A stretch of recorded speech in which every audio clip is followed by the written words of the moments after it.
Meg walked briskly along Piccadilly, blowing out foggy breath into the crisp, cold day.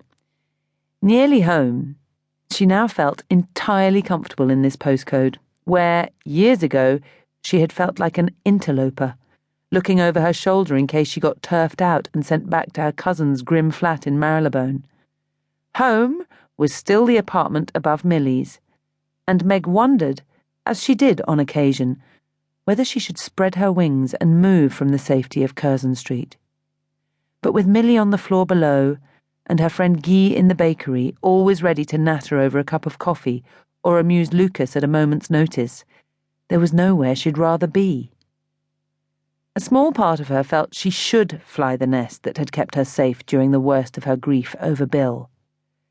But as Prue had once told her, the road to recovery was more like a dance, with steps left, right, and backwards.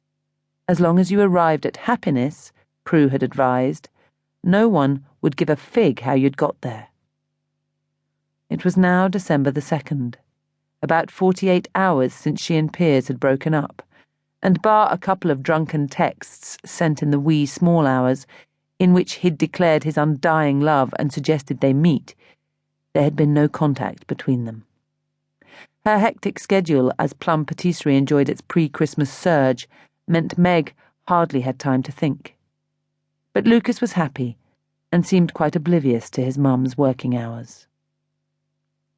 In the last 2 years, Plum Patisserie had opened new bakeries and cafes in towns and cities all over Britain, as well as branches in Barcelona and Auckland.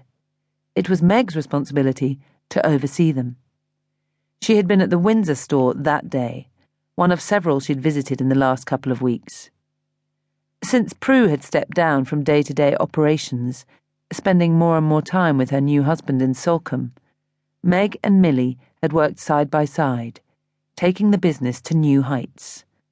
Prue and Millie both agreed that Meg's energy and ideas had given Plum Patisserie the shot in the arm that was needed to expand.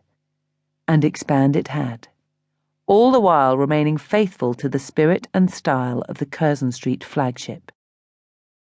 Meg loved the way that in each of their outlets, whether in Bath with its beautiful Georgian facade, or Edinburgh, where the cafe nestled within walls of dark grey stone, the interior always echoed that of the Mayfair original. The brass and glass display cabinets, dark wood, bistro panelling, and vintage lighting were all replicated perfectly. She felt at home in every one of them. The recipes for the cakes, tortas, buns, and breads sold in each store and cafe were also executed to Plum's exacting standards. Finding the right calibre of staff had been easy.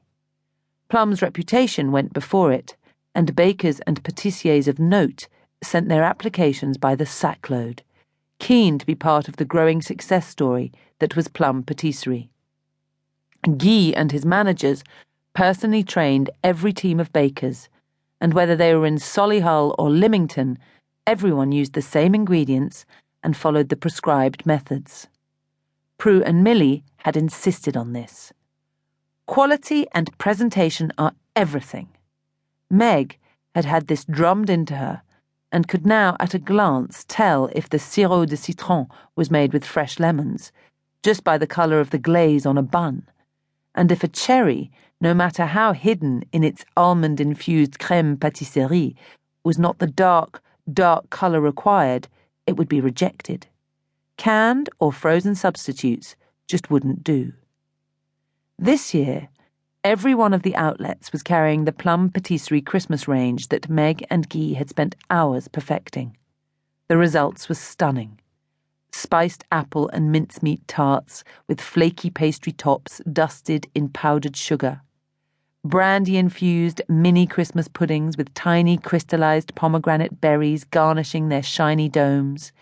Chunky individual cranberry and walnut loaves that came wrapped in Plum Patisserie waxed paper and were best eaten warm, when the moist crumbs melted on your tongue.